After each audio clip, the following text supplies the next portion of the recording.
श्रीमहागणाधिपतये नमः। श्रीमहासरस्वत्यै नमः। श्रीगुरुभ्यो नमः। हरिः ओम्। संहिता पाठः। उत्तिष्ठन्नोजसा सह पीत्वा शिप्रे अवेपयः सम्पश्यामि प्रजा अहमिडप्रजसो मानवीः। पदपाठः। उत्तिष्ठन्नित्युतो तिष्ठन् ओजसा सह पीत्वा शिप्रे इति अवेपयः समिति पश्यामि प्रजा इति प्राजाः अहम् इडप्रजस इतीडा प्रजसः मानवीः। रथपाठः।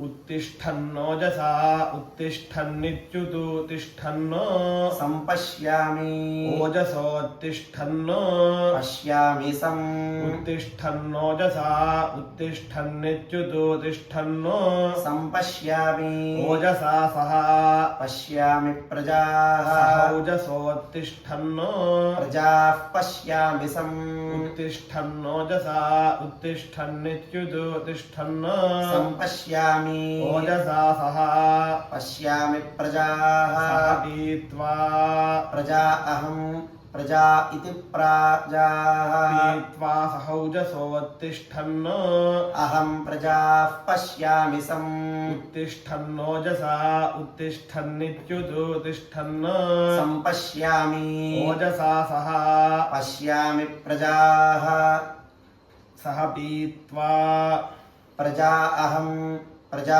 इति प्राजाः पीत्वा शिप्रे अहमिडप्रजसः शिप्रे पीत्वा सहौजसोत्तिष्ठन् इडप्रजसोऽहम् प्रजाः पश्यामि सम् उत्तिष्ठन्नोजसा उत्तिष्ठन्नित्युतो तिष्ठन् सम्पश्यामि ओजसा सह पश्यामि प्रजाः सह पीत्वा प्रजा अहम् प्रजा इति प्राजाः पीत्वा शिप्रे अहमिडप्रजसः शिप्रे अवेपयः शिप्रे इति शिप्रे इडप्रजसो मानवीः इडप्रजस इतीडा प्रजसः अवेपयः शिप्रे पीत्वा सहौजसोत्तिष्ठन् मानवीरिडप्रजसोऽहम् प्रजाः पश्यामि सम् उत्तिष्ठन्नोजसा उत्तिष्ठन्नित्युतो तिष्ठन् सम्पश्यामि ओजसा सह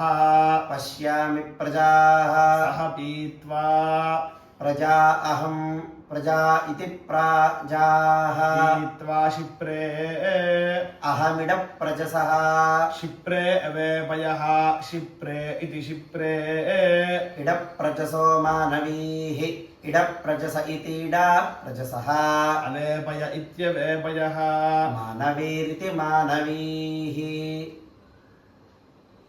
हरिः ओम्। गीतापाठः। ॐ सोममिन्द्रचमूसुतं सर्वा भवन्तु नो गृहे। पदपाठः।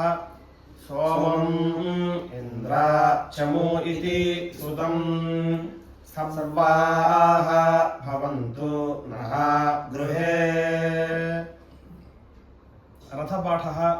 सोममिन्द्र सर्वा भवन्तु इन्द्रसोमम् भवन्तु सर्वाः सोममिन्द्र सर्वा भवन्तु इन्द्रचमू भवन्तु नः चमू इन्द्रसोमम् नो भवन्तु सर्वाः सोममिन्द्र सर्वा भवन्तु इन्द्रचमू भवन्तु नः चमू सुतं चमू इति चमू नो गृहे सुतं चमू इन्द्रसोमम् गृहे नो भवन्तु सर्वाः सोममिन्द्र सर्वा भवन्तु इन्द्रचमू भवन्तु नः चमू सुतं चमू इति चमू नो गृहे सुतमिति सुतं गृह इति गृहे।